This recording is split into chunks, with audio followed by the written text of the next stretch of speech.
The sun was still hanging low on the horizon when I rolled into town, its last stubborn rays glinting off the chrome of my truck.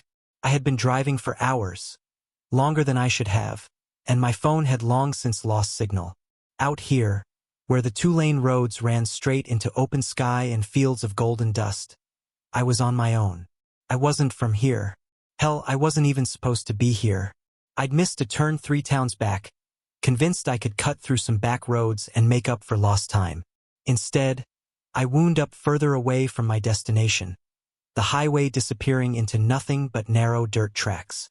My knuckles had been white on the steering wheel for the last 20 minutes, not out of fear, but out of that gnawing frustration that comes from being lost with no one to blame but yourself. When the road bent into the town square, I felt like I'd stepped backward in time. The sidewalks were cracked, storefronts leaned like tired shoulders against each other, and the diner on the corner looked like it hadn't changed since the 1950s. Dust rolled across the street, lifting the edges of an old American flag tied to a bent pole outside the post office. That's when I saw him, the sheriff. He was leaning against a black and white cruiser, hat pulled low against the sun, arms crossed over his chest like a man who had all the time in the world. He didn't look like the kind of cop I was used to seeing in cities, clean-shaven and pressed uniform. No, this man was rugged. His jaw carried the shadow of a day's growth. His uniform shirt was sun-faded, and his boots were worn but polished. There was a weight to him, an authority that didn't need words. For a moment, I debated driving on. Something in his stance made me hesitate. He wasn't unfriendly exactly, but there was an intensity in the way he watched the street, as if he noticed every detail. The way the wind pushed a loose flyer along the sidewalk, the way my truck rolled up and stopped just short of him. But I needed directions, and he was the only person I'd seen in miles. I pulled up alongside his cruiser and rolled the window down. "Excuse me, Sheriff," I said, trying to sound casual, though my voice came out rough from hours without speaking. "I think I'm a little turned around. Can you point me back to the highway?" His head tilted slowly, and when he looked at me, his eyes were sharp, gray, piercing, the kind that seemed to size you up before you'd even finished your sentence. For a long, uncomfortable moment, he didn't answer, just let the silence stretch, heavy as the heat pressing down on the town. Finally, he pushed off the cruiser and walked toward me. The way he moved was unhurried, measured, boots crunching gravel, hand resting near the edge of his belt. Not on his gun, but close enough to remind me it was there. "You're not from around here," he said. His voice was low, even, but carried something just beneath it, an edge, like steel under cloth. "No, sir," I admitted, "just passing through." "Where you headed?" "North. I was aiming for Route 62, but I think I missed the turn." The sheriff studied me a beat longer, his gaze moving over me like a searchlight. I shifted in my seat, suddenly aware of the sweat sticking my shirt to my back. Something about the way he looked at me wasn't just professional. It was personal, almost curious. After another long pause, he leaned his arm against my truck door, lowering his head just enough that I could smell the faint mix of leather, aftershave, and dust clinging to him. "You want Route 62? He asked, voice quieter now, almost conspiratorial. I nodded quickly. "Yes, sir." He gave me a half smile, if you could call it that. It was small, knowing, like a man who had just decided on something. "Take the road out past the water tower," he said. "It'll wind you through the back fields. Lonely stretch, not many people use it anymore, but it'll take you where you need to go. Eventually." Something in the way he said lonely stretch made my stomach tighten. His tone wasn't careless. It was deliberate, like he wanted me to know I'd be alone out there. Thanks," I said, trying to mask my unease. He tapped his knuckles lightly against my truck door and straightened, stepping back with that same deliberate calm. "Safe travels," he added, though his eyes held mine in a way that didn't feel entirely about safety. I put the truck back into gear, nodding politely, but as I drove off, the hairs on the back of my neck stood up. In the side mirror, I saw him watching me, arms crossed again, expression unreadable. He didn't turn away until I curved down the road, out of sight. The town slipped behind me fast, and soon I was back on a road that narrowed into fields on either side. The landscape grew emptier, quieter. No houses, no signs, just dust rising behind my tires and the occasional hawk cutting through the sky. I should have felt relieved. Instead, every mile deepened the unease curling in my chest. His directions hadn't sounded wrong exactly, but they hadn't felt right either. My thoughts raced as the sun slid lower, bleeding orange into the horizon. Why had he sent me this way? Why had he paused before answering me, like he was deciding something more than just a road to point out? I gripped the wheel tighter, chewing on the questions, replaying the look in his eyes. There had been secrecy there, yes, but something else too. Something that felt less like lawman's caution and more like a private dare. And as the road ahead grew darker, winding deeper into emptiness, I realized I was heading exactly where he wanted me to go. The road narrowed until it wasn't much more than a pair of ruts carved into the dirt. My tires crunched over gravel, kicking up dust clouds that swirled in the mirrors. With every turn, the world grew quieter. No houses, no barns, no lights on the horizon. Just endless fields cut by shadows of barbed wire fences and the occasional lonely tree. By the time I realized just how isolated it was too late to turn back. The road had already carried me deep into nowhere. I eased the truck to a stop when the ruts ended in front of a stretch of old fencing half buried in weeds. Beyond it was nothing. Just an open expanse with a scattering of abandoned sheds collapsed on themselves like skeletons. I shut the engine off. The silence that followed was unsettling, like the land itself had been holding its breath. No birds, no wind, not even the hum of distant machinery. Just stillness. I sat there, hands locked around the wheel, trying to convince myself this was fine. Maybe he really had given me the right road. Maybe if I pushed on, I'd hit a turn that reconnected with civilization. But the longer I stared at the horizon, the more that tiny hope withered. And then I saw the headlights, 2 points of light cutting through the dust behind me. They grew closer, steady, until the sheriff's cruiser rolled into view. He pulled up slow, deliberately, his silhouette steady behind the wheel. When he killed the engine, the sudden darkness pressed even heavier, leaving only the glint of metal under the fading sun. He stepped out, boots crunching, hat brim shadowing his eyes. He didn't hurry. He didn't have to. The air itself seemed to move for him. "You made it," he said. His tone was casual, but the way he stood there, hands on his belt, body squared, carried an authority that felt less like reassurance and more like possession. I don't think this road goes anywhere," I managed. My voice sounded thin in the empty air. "Depends what you're looking for," he answered. A smirk tugged at the corner of his mouth as he walked toward the fence line.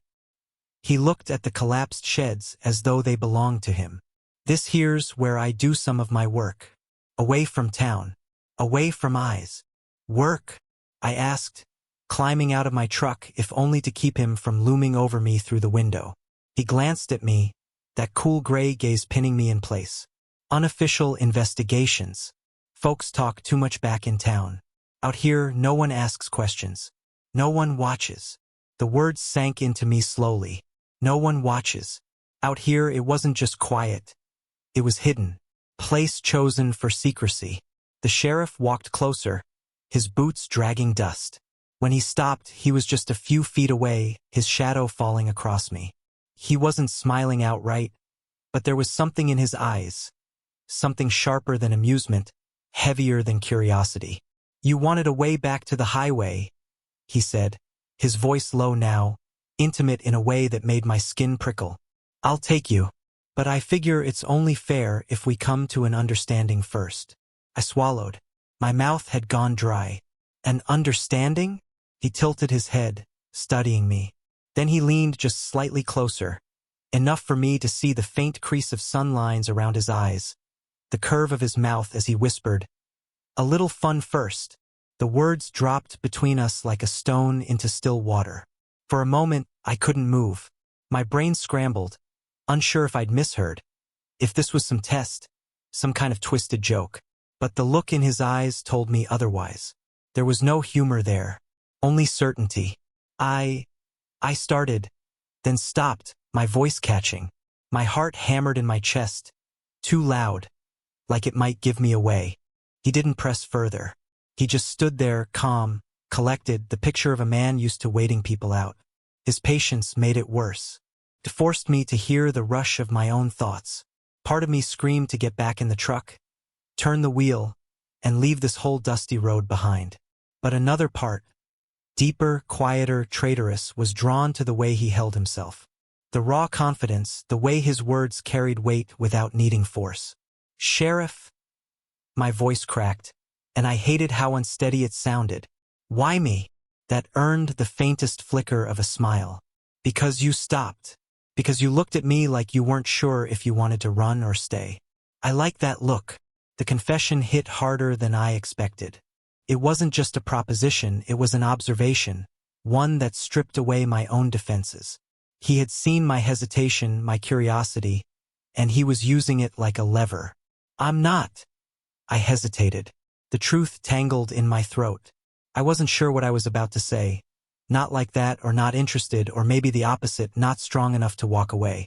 He stepped closer, slow enough to give me time to stop him, close enough that I could see the rise and fall of his chest beneath the faded fabric of his shirt. His hand rested on his belt buckle, fingers tapping lightly, casually, but it drew my attention like a magnet. "You've got nothing to be afraid of," he said quietly. "Unless you want to be." That final line left me frozen. The air between us grew heavier, my pulse louder. Every instinct wrestled with itself. Fear clawing against curiosity, resistance straining against an urge I hadn't let myself name. The sheriff didn't move to touch me. He didn't have to. His presence alone was enough to pin me in place. His gray eyes caught mine, holding them, unrelenting, waiting for me to make the first move or to run. I didn't do either. I just stood there, breath shallow, trapped in the weight of the moment, knowing that whatever came next would change everything. The silence stretched, long enough that I could hear the blood rushing in my ears. I wanted to speak, to cut through the tension, but every word I tried to shape felt clumsy, doomed to give me away. My throat burned with things I didn't understand well enough to say. "I should go," I whispered finally, half to him, half to myself. My voice sounded weak in the wide-open stillness. His lips tugged into the faintest shadow of a smile. Not mocking, just knowing. "You could," he said. "No one's stopping you." But the way he said it made clear that he wasn't going to move, wasn't going to clear a path or turn away. The choice was mine, and that was the trap. Because I didn't move. I stayed. I turned slightly, leaning back against my truck, as if putting the metal between us would help me breathe easier. Didn't. He followed with his eyes, steady, calm, the kind of gaze that felt like a weight on my chest. My mind screamed questions. What does he want? Why me? What am I doing here? But my body betrayed me. My feet didn't shift. My hands didn't reach for the door handle. I lingered, and I hated how much I wanted him to speak again, just to fill the silence pressing in around us. "You're wound tight," he said finally, voice low, like he'd been studying me all along. "I can see it. That tension in your shoulders. Like you've been carrying something for a long time." I bristled, though not at his words, at the fact that he was right. I was wound tight. Had been for months, maybe years. He saw it, plain as day, and it unsettled me more than his proposition had. "I'm just tired," I muttered. "Sure," he said, though there was no conviction in the word. His eyes held me like a hook, daring me to keep lying. I turned away, fixing my gaze on the line of trees at the far end of the field, as though their distance could steady me. "What do you even do out here?" I asked, voice rough. "Think," he replied. He shifted closer, boots scuffing the dirt, and his presence brushed against mine like static. "Get away from people. Sometimes bring folks I need to question. Folks I don't want others seeing. Sometimes." His voice trailed, and I didn't need him to finish. The look in his eyes said the rest. Something cracked in me then. Not like breaking, but like the first split in a dam. My chest tightened, my thoughts scrambled, and when I finally looked back at him, I couldn't deny it. The air between us wasn't just charged. It was alive, humming with something dangerous and undeniable. "Sheriff?" I started, but my voice faltered when I saw the shift in his stance. He had leaned just slightly closer, enough that I could catch the subtle scent of leather and smoke on his clothes. His hand rested casually on his belt, but his shoulders were angled toward me now, not squared. His eyes softened, no longer sharp, but searching. "Call me Aaron," he said.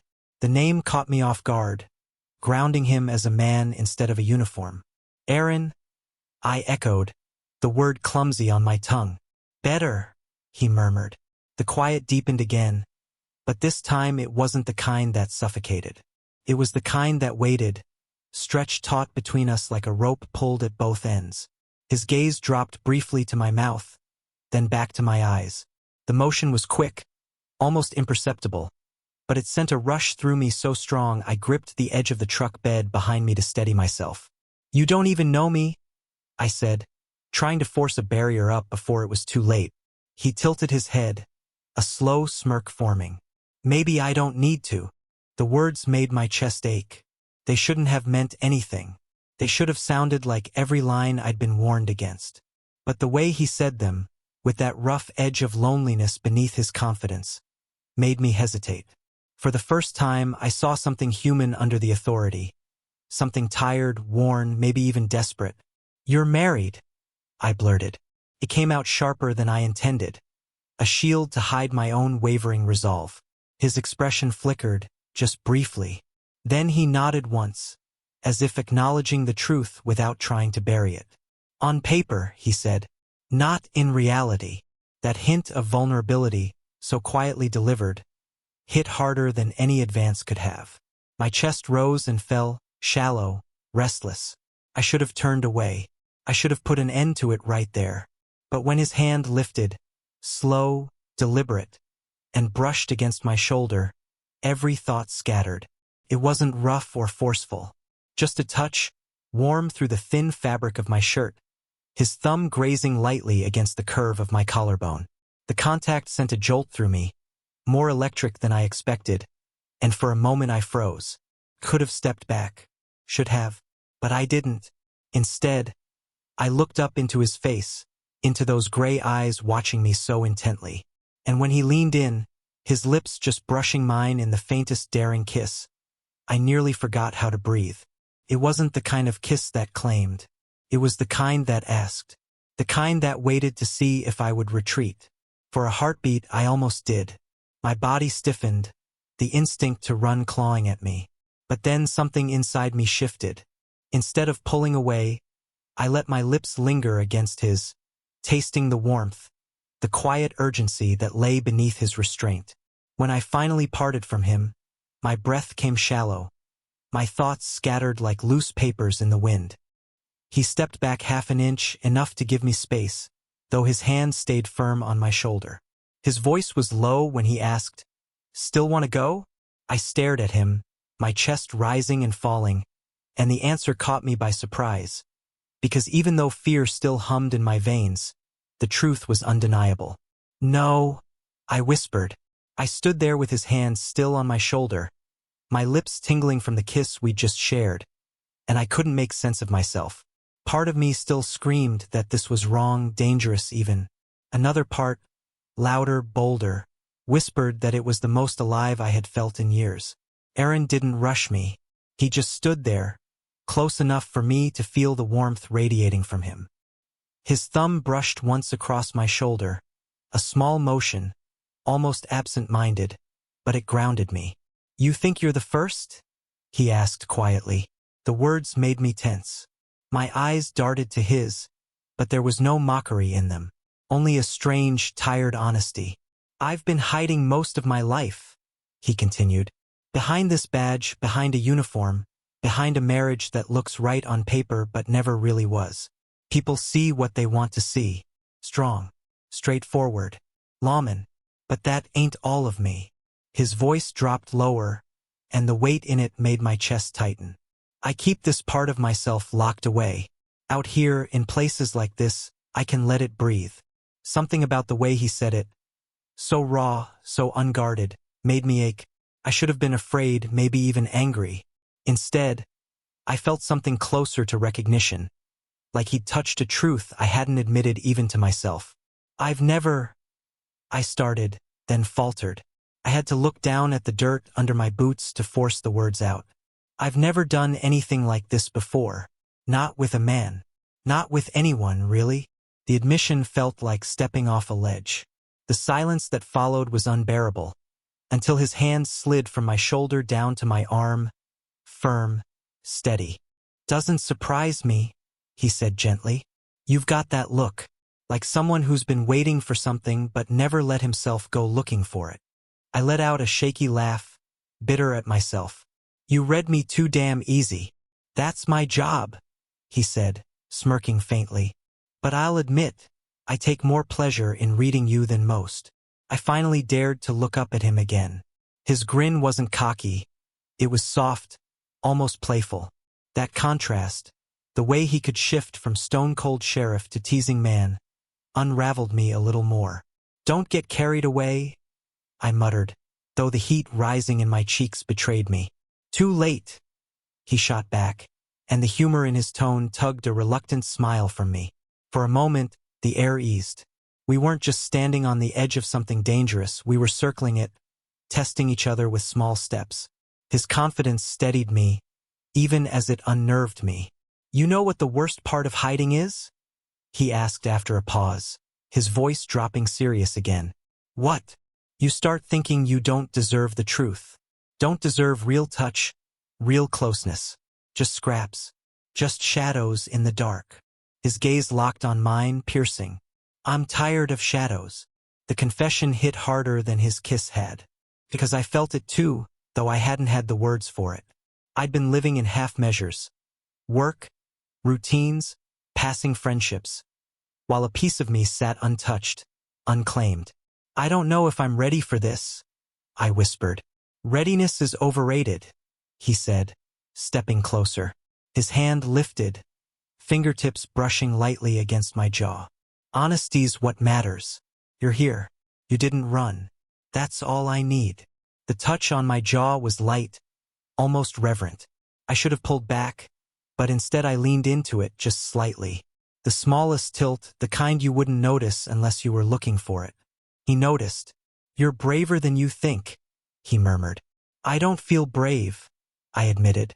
He chuckled, the sound low and rough. "Neither do I. Not when it comes to this." The honesty cracked something in me. Seeing him, this man who carried himself like steel, who wore the weight of authority like armor, admit to fear made my own feel less shameful. "God," I breathed, "you're impossible." "I get that a lot." His grin was quick, disarming, before his lips brushed mine again. This time it wasn't hesitant. It was deliberate, sure, filled with the kind of patience that didn't need to rush because it already knew the answer. My pulse kicked hard, my hands gripping the side of the truck until I forced myself to let go. Slowly, awkwardly, I lifted one hand and rested it against his chest.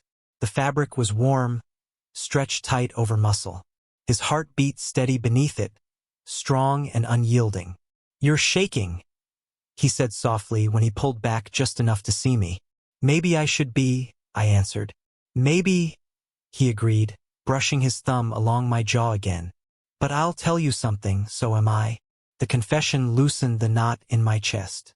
I let out a laugh that came out half broken, half relieved. His expression softened, and then he leaned his forehead against mine.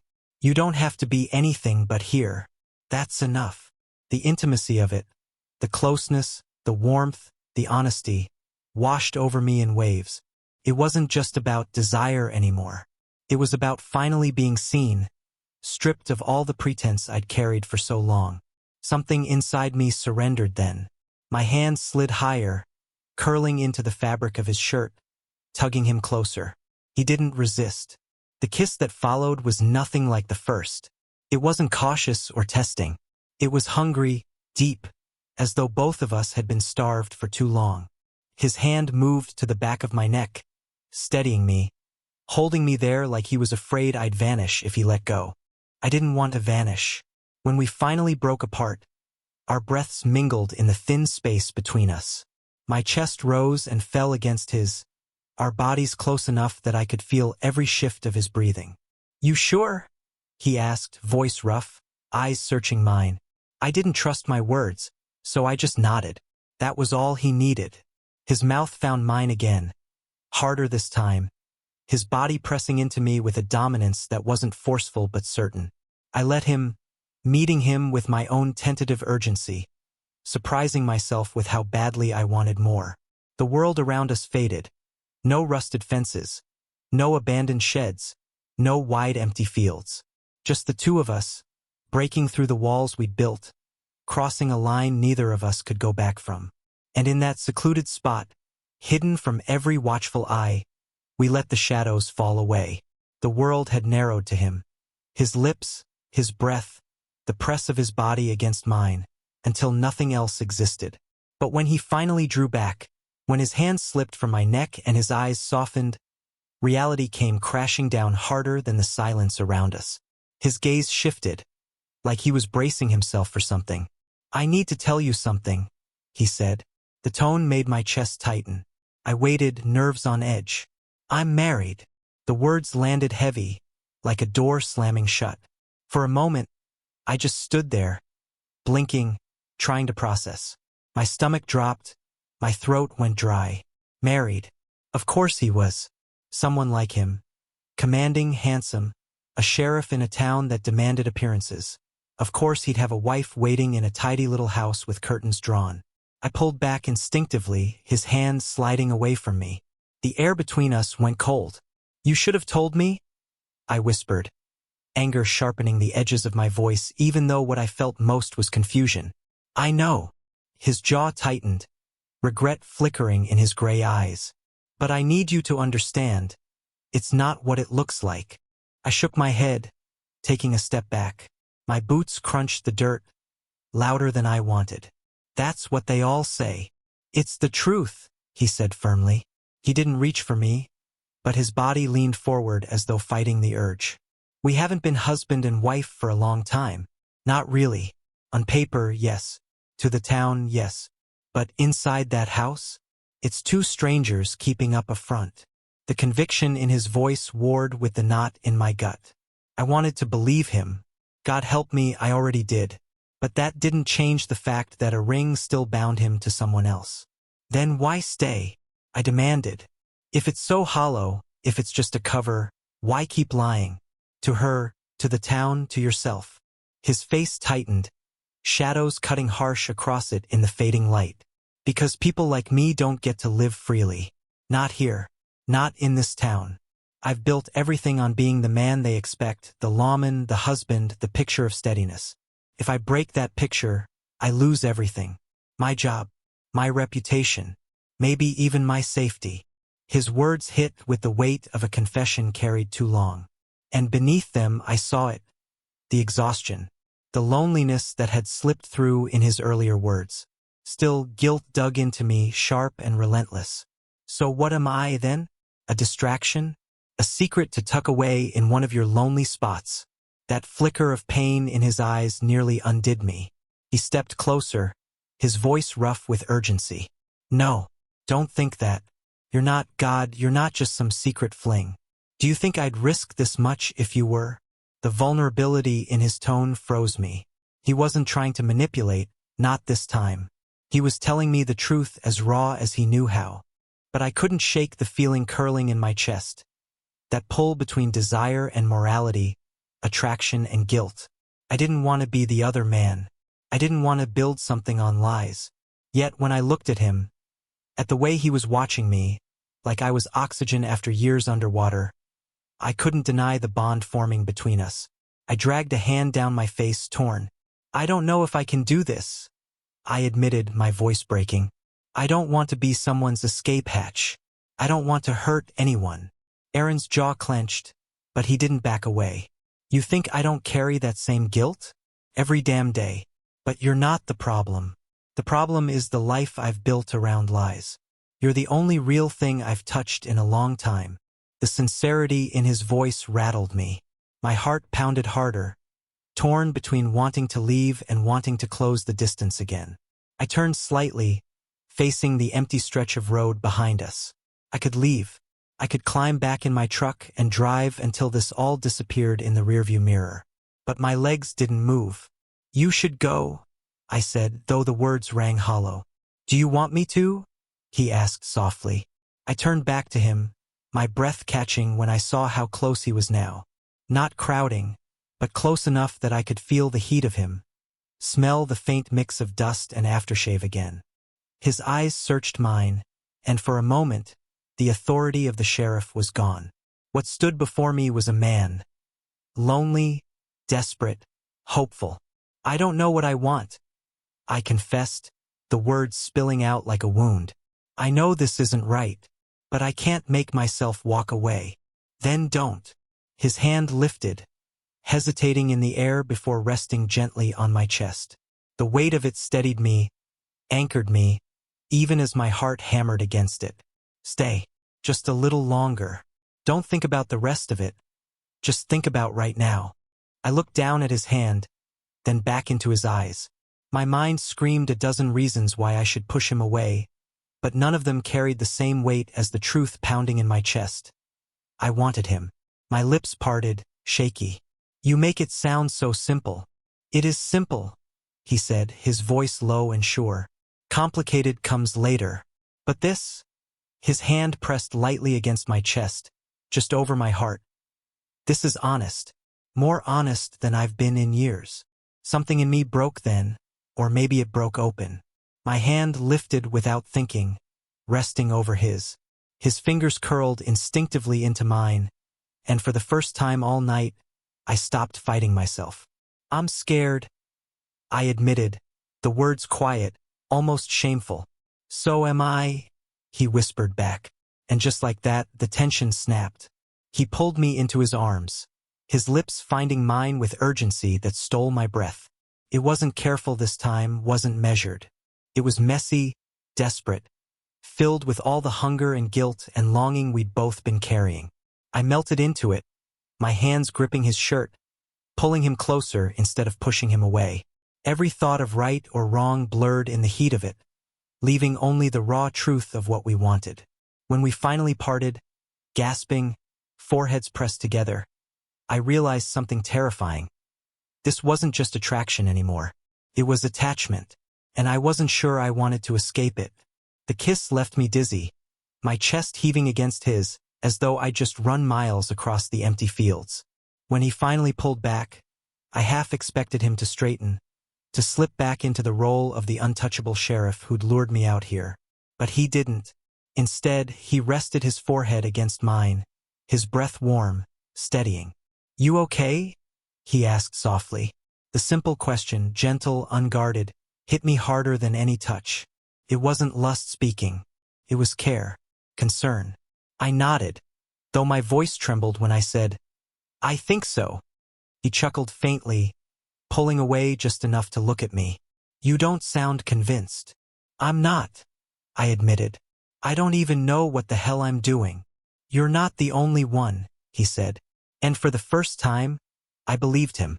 We sank down onto the tailgate of my truck, side by side. The night air had cooled, carrying the smell of dust and dry grass, but his presence next to me felt like a furnace. He sat close, close enough our knees brushed, close enough our shoulders touched whenever either of us shifted.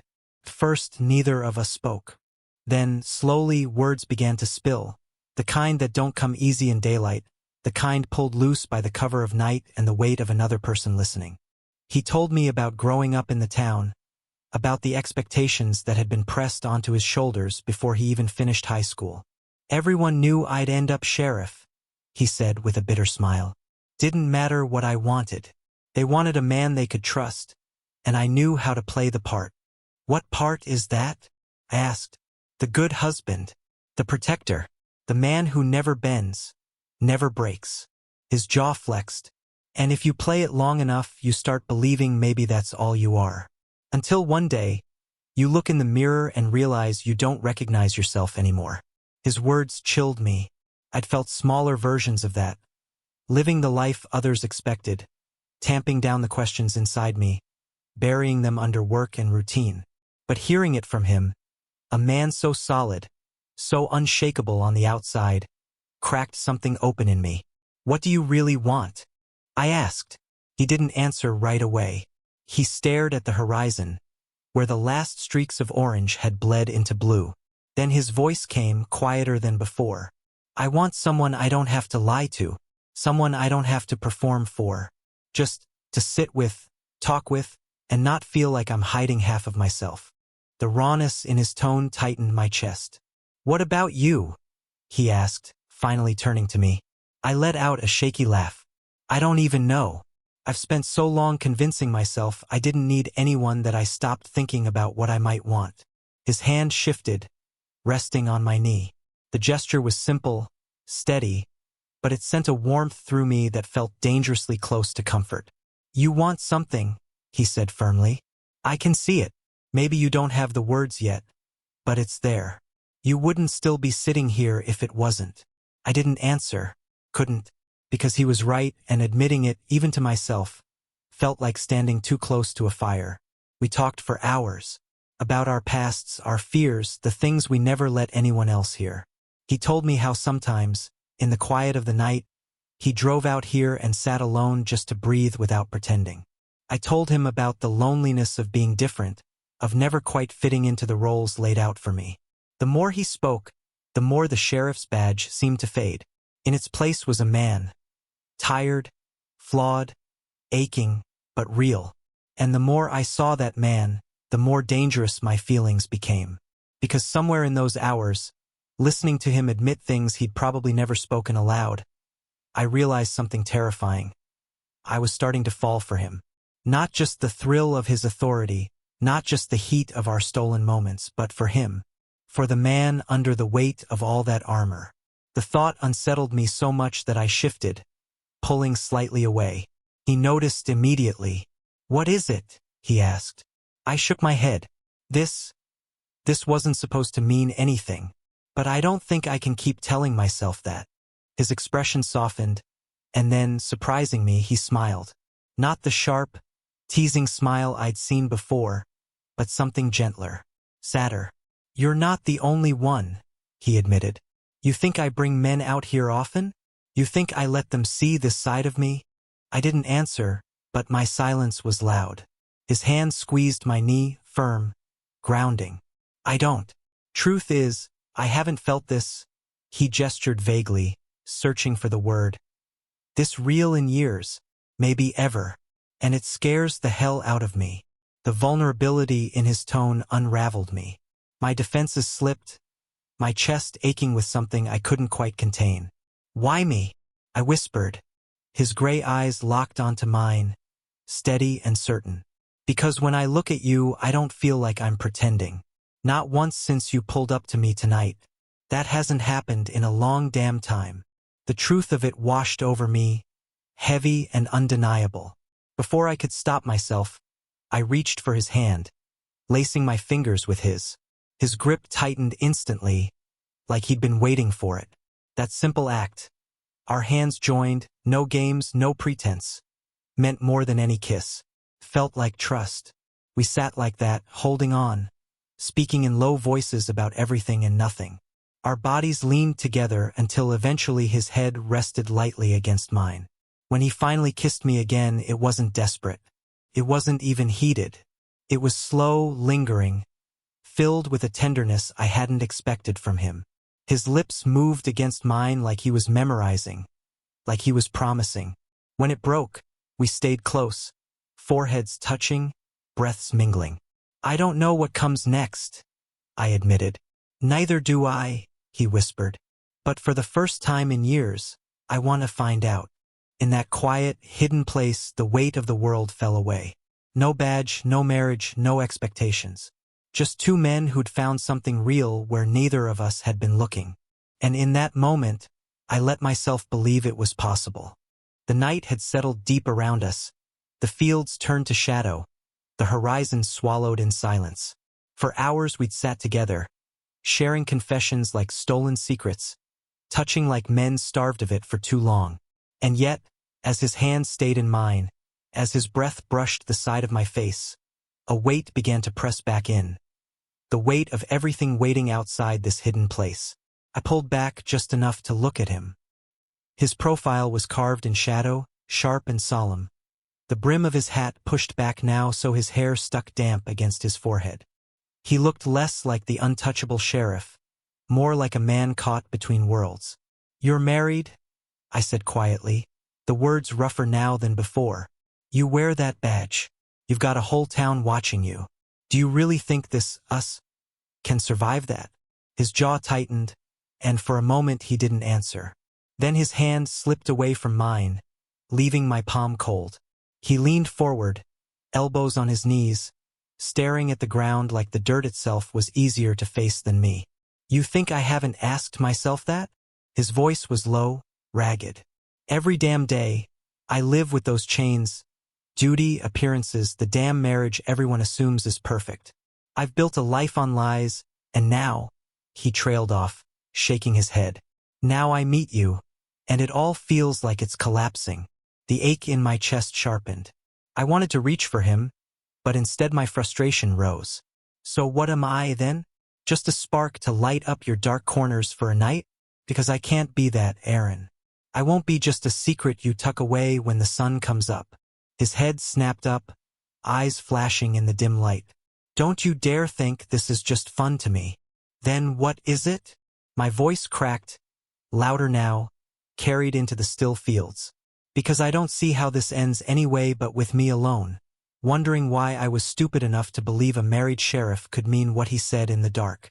The words hung between us, sharp and cruel, but they were the truth clawing at me. Aaron stood then, pacing a few steps away before turning back. His hands curled into fists at his sides, his chest rising and falling hard. "You mean more than you know," he said, each word heavy, deliberate. "I've spent years pretending I didn't need this, didn't need anyone. Then you come along, and suddenly I can't lie to myself anymore. You think that's temporary?" I froze, his words sinking in. The conviction in his tone was unlike anything I'd heard from him all night. Not teasing, not coaxing. It was raw. I shook my head, trying to make sense of it. "You can't just throw away your whole life for me. Your job, your marriage, your name in this town." His laugh cut me off, harsh and bitter. "That life ain't mine anymore. It hasn't been for years. I've been living for everyone else, carrying a badge and a name that stopped belonging to me the moment I started hiding who I was. You think I don't know the cost? I do. I've counted it every day, and I'm done paying it." The ground seemed to tilt beneath me. I stared at him, struggling to breathe. His face was lit by conviction, his gray eyes fierce even in the shadow. "You're saying," I faltered, "you're saying you'd give it all up? For this? For me?" He stepped closer, closing the distance until I had to tilt my head up to meet his gaze. "I'm saying I'd rather lose the life I've built on lies than keep pretending one more damn day." The words should have scared me, and they did. My pulse raced, panic and hope tangled together. Because what if he meant it? What if he was serious? That would change everything. For him, for me, for us. "I don't know if I'm strong enough for that," I admitted, my voice barely audible. He reached out then, his hand cupping the side of my face. Steady, grounding. "Then lean on me. I've been hiding too long. I don't want to anymore. Not with you." My breath hitched, eyes stinging with a sudden, unexpected burn. I hated how much I wanted to believe him, hated how much his touch steadied the storm in me. "You don't even know me," I whispered. His thumb brushed my cheekbone, slow, tender. "I know enough. I know the way you look at me when you think I'm not watching. I know the way your voice shakes when you say you're scared but you stay anyway. I know that since the moment you stopped and asked me for directions, I haven't been able to imagine letting you go." The honesty in his words broke something open in me. Fear still coiled in my stomach, but alongside it now was something else. Something fragile and dangerous. "Hope. I don't know how to do this," I admitted, my voice trembling. "Neither do I," he said, his forehead lowering until it rested against mine. "But I know I want to try, and I know I want it with you." I closed my eyes, letting the weight of his words wash over me. My body trembled, caught between terror and relief, but my heart leaned into him. For the first time, I let myself believe that maybe, just maybe, this wasn't just a stolen night. That maybe he was serious. That maybe, against all odds, we had a chance. The drive back into town felt different from the one that had brought me out here. Before, the road had seemed endless and empty, every mile deeper into uncertainty. Now, with Aaron behind the wheel of his cruiser and me riding shotgun, the world outside the windows didn't feel as suffocating. Still, my chest thudded with nerves. The silence between us wasn't awkward. It was heavy, thoughtful. His hands gripped the wheel firmly, knuckles pale against the leather, but his face was calm, focused. Every so often, he glanced at me, and each glance felt like a promise. "I'm gonna tell her," he said suddenly, his voice low but steady. I turned to him, heart jumping. "Your wife." He nodded once, eyes fixed on the road. "Tomorrow. No more pretending. No more hiding behind the life we built on paper. It isn't fair to her, and it damn sure isn't fair to me." My throat went dry. "And when you do, what happens to your job? Your reputation?" His jaw tightened, but his tone didn't waver. "Let it happen. Let it all burn if it has to. I've lived too long wearing a mask. I want to breathe as myself, even if it costs me everything else." The conviction in his voice both terrified and moved me. He wasn't just saying what I wanted to hear. I could feel the truth in him, as sharp as a blade cutting free of its sheath. I shifted in my seat, hands twisting together nervously. "And us? What happens to us after that?"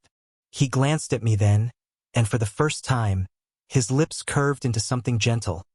An actual smile, not a smirk, not a mask. "That's the part I'm looking forward to find out." My chest ached with equal parts fear and excitement. I wanted to believe him, to believe this wasn't just a fleeting night but the start of something real. And yet, the thought of walking through that town, everyone's eyes on us, filled me with a heat I couldn't name, half shame, half pride. When we rolled into the edge of town, the streetlights flickering against the cruiser's hood, the world felt smaller again. The diner lights glowed faintly. The post office flag fluttered weakly in the night air. Life went on unchanged. But for me, everything had shifted. Aaron parked near the square and shut off the engine. For a moment, neither of us moved. I stared at my reflection faintly caught in the window, then turned to him. "This is crazy," I whispered. "Maybe," he said, his hand resting on the console between us, palm open. "But sometimes crazy is the only way to get free." My hand hovered above his, trembling, before I finally lowered it. Our fingers intertwined in the dim glow of the dashboard. My breath hitched. The simple act felt louder than any confession. He leaned toward me, his voice softer now. "I don't expect this to be easy, but I'm done pretending. If you'll have me, I want to walk through this town with you. Not behind closed doors, not out in lonely fields. With you, where people can see." My chest tightened with something I'd been trying to ignore all night. "Hope. I don't know if I'm ready for all that," I admitted honestly. He squeezed my hand, steady and sure. "Then we'll take it one step at a time." We sat in silence a moment longer, our joined hands saying more than words could. Finally, he opened his door, the creak loud in the quiet square. I followed, the night air cool against my face, my nerves buzzing. And then, without hesitation, he rounded the car and stood beside me. For a moment, I thought he might drop my hand. He didn't. He held on. We started walking across the square, side by side. The town was nearly asleep, only a few lights glowing in shop windows, no one lingering on the sidewalks. But the point wasn't who was watching tonight. It was that we weren't hiding anymore. The gravel crunched beneath our boots. His arm brushed mine as we walked, his grip steady, and with every step, the weight in my chest lifted a little more. I glanced at him, the sheriff, the man who'd once felt like nothing but authority and secrecy. Now I saw him differently. Aaron, a man who wanted freedom as badly as I did. A man who chose me against all odds. I never expected love to find me on a back road. Never expected it to arrive in the form of a rugged sheriff with secrets heavier than his badge. But as we walked together through the quiet town, no longer strangers, no longer hiding, I let myself believe in it. Love, born in secrecy, was stepping into the open.